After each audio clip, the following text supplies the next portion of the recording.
Factory automation, motor control, medical equipment, and test and measurement instrumentation that require galvanic isolation also require power for the secondary side, increasing design size and complexity. Texas Instruments ISOW774x series quad-channel digital isolators provide 5,000 volts RMS isolation and have an integrated DC to DC converter that provides up to 550 milliwatts to the secondary side.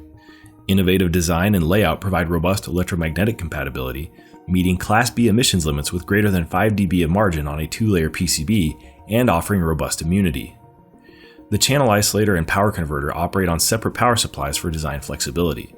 The isolators support data rates up to 100 megabits per second and are available in 5 configurations of forward and reverse channels. The ISOW774x series Q1 variant is AEC Q100 qualified for automotive applications and meets CISPR 25 emissions limits.